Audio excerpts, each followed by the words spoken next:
a key thing that I wanted to kind of address in this first video, and something that I see a lot, is this emphasis that it's a problem mainly for older people, right? And we saw the data earlier, so I can kind of understand why the first thought might be that if it's only old people that are dying because they're the most vulnerable from this, and most young people, most of the younger generations, seem to get very mild or even no symptoms from the disease if they catch it, then what do we have to worry about? This is a problem for older generations. They're the vulnerable ones. They're the ones that need to take these measures. We don't need to take those measures. Well, it's a very dangerous thought for a few reasons. And I'm going to use this data here, which is great that it's available. This Belgian economist by the name of Andreas Backhaus has done a study, and he's looked at the coronavirus cases in South Korea and Italy by different age groups, okay, by different age demographics. And what the data shows is very interesting.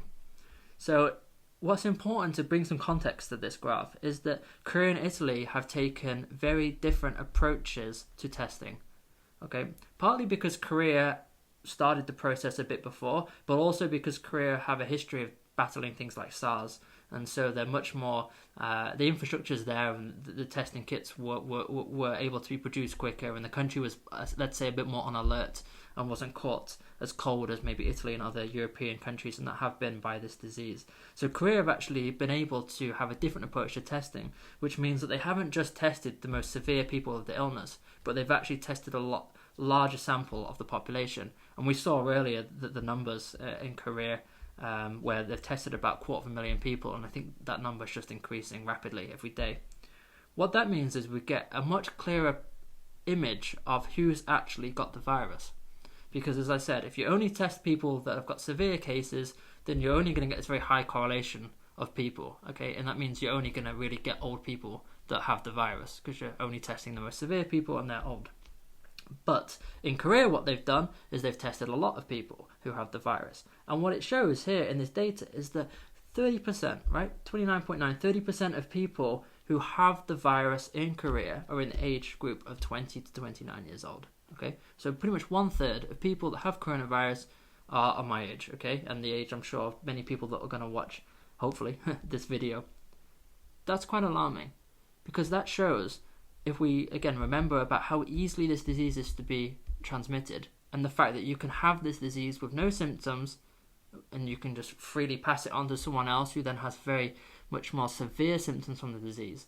It shows how important the emphasis on these younger generations to not spread the disease, because on average they are much more likely to have the disease than older people. This is what this data shows.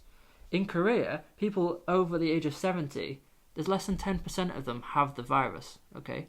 Now that might be because they went into confinement much quicker, okay? It might be because there's fewer of them, okay? But that doesn't matter. What this data shows is that 1/3 of people are in the age of 20 to 29. And then if we do the maths of people under the age of 40, I'm doing it quickly now, it's just under half. It's about 45% of people, about 45% of the cases, 45% of the cases of coronavirus in Korea are people under the age of 40. So these are the people that are going, on average, to be spreading the disease.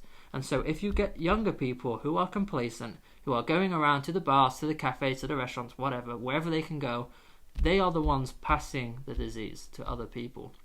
They are the hosts that are infecting other people on average more than anybody else. So this is why I stress that there is a great responsibility on younger people to isolate, okay, to not go and socialize, to ensure that they do consider the fact that even though they are not vulnerable, the relatives, the parents, grandparents, aunts, uncles, whoever, they are all vulnerable.